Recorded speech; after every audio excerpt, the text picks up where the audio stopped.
was just so, her world building is impeccable. You know, she can really, like we were talking about earlier, really bring you in, and everything feels just similar enough, but also just as not unnatural, but like unfamiliar, you know? And Yes, yes. so I know because you write fantasy and science fiction and all. Yeah, I write everything, Yeah, exactly. You Yeah. write everything. So I was wondering if you've taken anything from, well, I know that you said a lot of your writing stems from Tanith Lee, but have you taken anything from her in your world building, or how do you approach that? I just love to hear about that.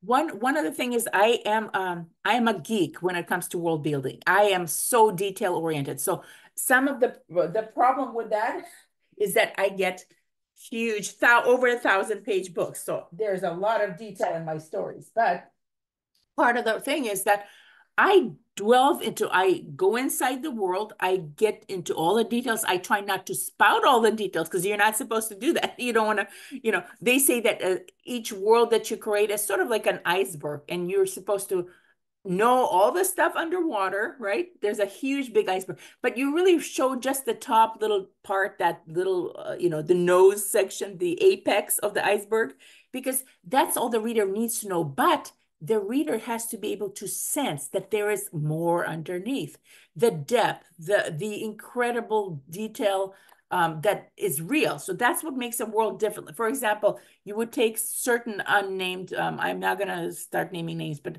certain contemporary, very popular romantasy authors who are, I would call them, like a house of cards. They're just a facade. They don't really go deep.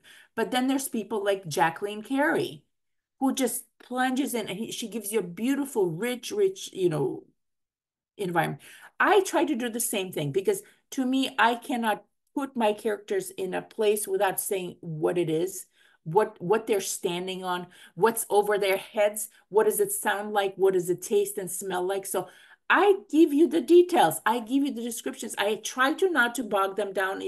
I don't, of course, compare to Tanith at all, but I can't go to that level. But I try to describe the world. And sometimes what I do is, my favorite technique is to take up away an element and then have the reader miss it. For example, the world without color. So the whole thing, it's an epic fantasy with the other things going on, but the fact that the setting is a world without color, and you just have nothing, how do you describe that? How do you come across, and you still make it colorful with that? Another thing that I was working on, which is not published yet, but another kind of like a world, was a world where there is no land. The people live in these floating bits of a broken planet.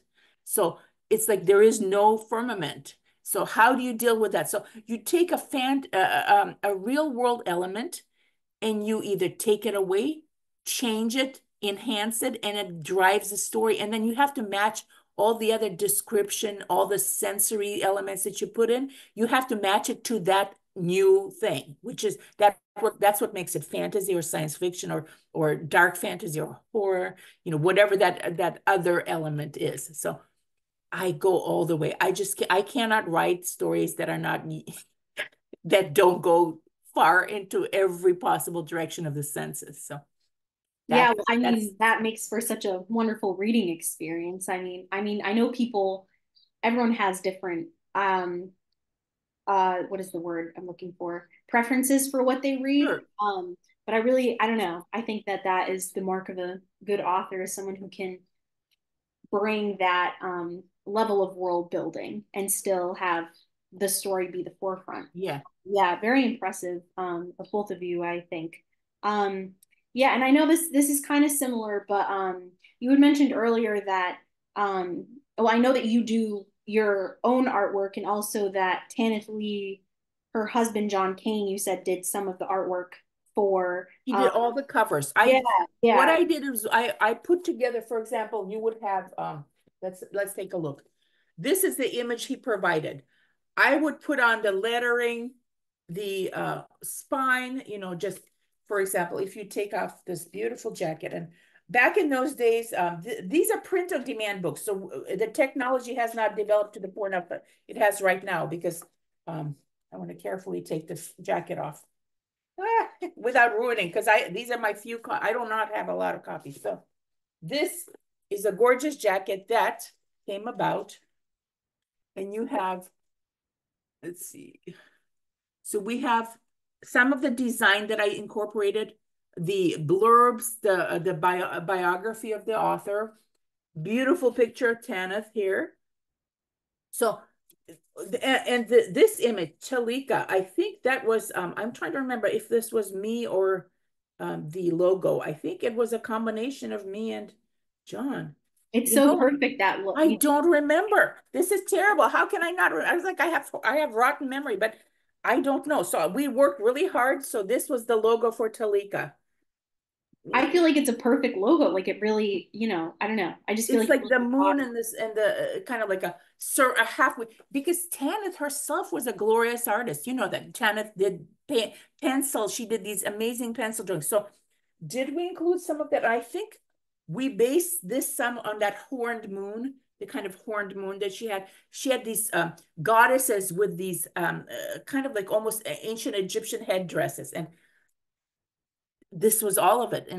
Part of the things that I do in my books, I do a lot of ancient history. So I go into ancient Egypt, ancient Greece. I kind of soak up the ancient Mesopotamia and all these horned goddesses and these interesting this, I believe, each one of these designs, yes, it's a John artwork, but I think he used some of her this could have been a Tanith's original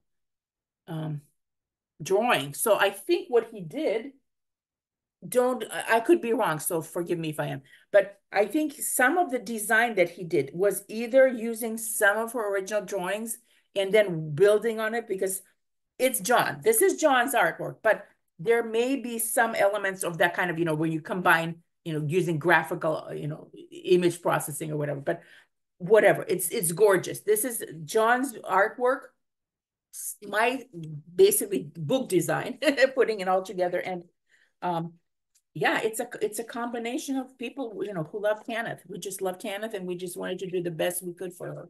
So that's that's pretty much what we did. This is Tanith, I think this is a picture of Tanith transformed with his artwork. So again, Yeah. this is Tanith.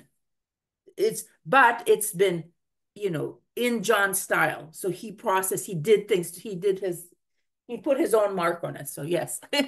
Yeah. And I know you were saying before we were recording that the art on your wall in your Oh background. yes, yeah. That's those paintings. All you can see, those are these are oil paintings. So yes, I Yeah. And do a lot. I saw on your website, I think that you do all of your own covers. Is that correct? Your own. Yes, I did, Yeah. except for the Atlantis Grail. I did get another artist. I think what was his name? James. James at goonright.com. Anyway, he's a good designer. But before that, I did a lot of my own. For example, let's see if I can find anything. Oh, this one. Actually, no, Salt of the Earth. This is a reissue, but this is not my own design. This is a design by Ahikode. I cannot pronounce the word, but she's an artist with a one name. Ahcodia, something like that. So she does this gorgeous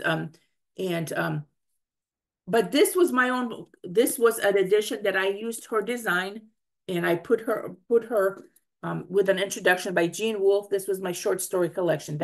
That's the other book that I was going to mention that is very, very inspired. All the stories here are like I worked my butt off to get them right. But let me see if I can just find one of the yeah, this is my own.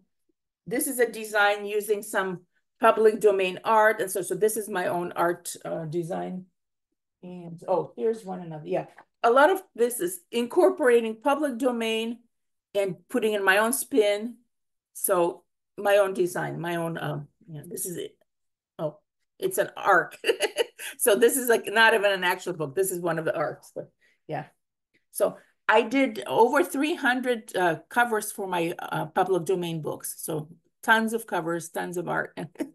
And Wow. I am not up to the contemporary levels of graphic design. So I'm nowhere near. This is like old. We're talking about like last decade or so. So I try not to do covers anymore because I'm just not up to it. But I do physical art like that, physical oils on canvas or pen and pencil. So Yeah, I well, don't they're all like amazing from what I can tell. And I just think it's really I love that you know, that you said Tanith herself was an artist. she is, yes. Yeah, and that her husband is like a visual artist as well. And I just Yes, and a writer. I believe yeah, John, as far as I know, he's also a writer. So it's like, you know, yeah, all these I different sense.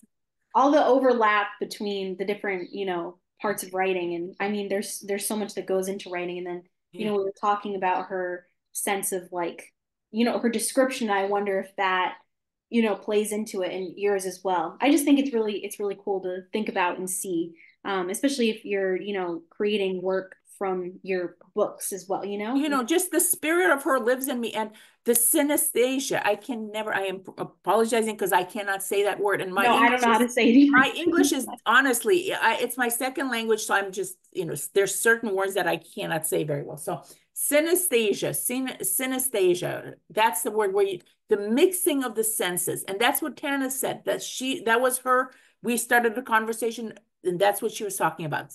You mixing art, verbal art, literature, music, because to her, she was talking about how colors and music and sounds, so all these things together, they're coming together and they're different. That makes her writing different. That's what made her so, so different from everybody else, because Yeah. she poured the beauty, she poured the vision, and the sounds came out, and like the reader could feel it. You could actually sense something was different. There are other great writers out there, but what is this? This is just a step above. So